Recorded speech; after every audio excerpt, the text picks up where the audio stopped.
55 55 80 380 रुपये 380।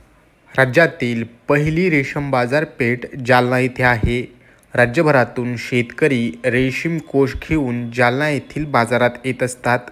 जालना शहरातील रेशीम बाजारपेठेमध्ये शेतकऱ्यांना 400 रुपये प्रति किलो ते 700 रुपये प्रति किलो एवढा दर रेशीम कोशांना मिळत असतो। सध्या मात्र रेशीम कोशांचे दर हे दबावात असून 250 रुपये ते 550 रुपये प्रति किलो एवढा दर रेशीम कोशांना मिळतोय। पाहुयात काय आहे रेशीम कोश दबावात असण्याचं कारण आणि याबाबत शेतकऱ्यांच्या काय भावना आहेत। आपल्या जालना रेशीम बाजारपेठेला दररोज सरासरी 30 क्विंटल एवढी आवक येते। आज रोजी देखील 25 ते 30 क्विंटल आवक आहे। आजमध्ये खालीमध्ये 255 आणि वरमध्ये 565 एवढा रेट गेलेला आहे। आपण शेतकऱ्यांना सुट्ट्या सोडून दुसऱ्या ते तिसऱ्या दिवशी पेमेंट त्यांच्या खात्यामध्ये वर्ग करण्यात येत आहे। मध्यंतरी पावसामुळे आणि वरच्या मंदीमुळे देखील रेट कमी होते।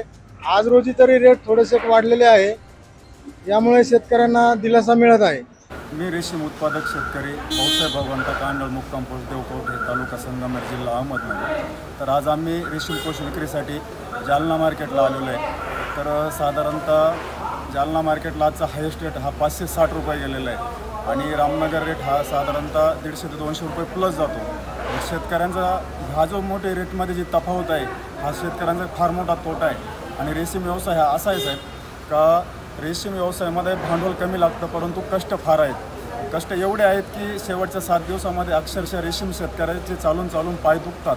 आणि माल विक्रीसाठी आम्ही साधारणतः 200 किलोमीटरवरून आलेलो आहे। काही शेतकरी तर नंदुरबारवरून आलेले आहेत, म्हणजे ते 2 दिवसाहून झोपलेले सुद्धा नाहीत। मग अशा एवढ्या कष्टमय परिस्थितीमध्ये जो रेशीमला भाव भेटायला पाहिजे तो सध्या भेटत नाही। त्याच्यामुळं पूर्ण शेतकऱ्यांमध्ये नाराजी तर आहेच, परंतु एक दुःखाचं वातावरण आहे की आपण एवढे कष्ट करून पण आपल्या जीवनाचं सार्थक कुठं होत नाही। शासन दरबारी शासन म्हणते तुती लावा, रेशीम उद्योग वाढवा, शासन अनुदान देत आहे, परंतु शासन या गोष्टीकडे कुठेही लक्ष देताना आपल्याला दिसत नाही की जेणेकरून शेतकऱ्यांना चांगला भाव भेटला पाहिजे।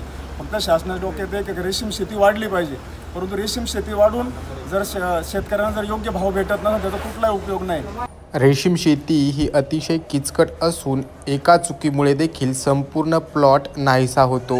त्यामुळे शेतकऱ्यांच्या हातात काहीही पडत नाही।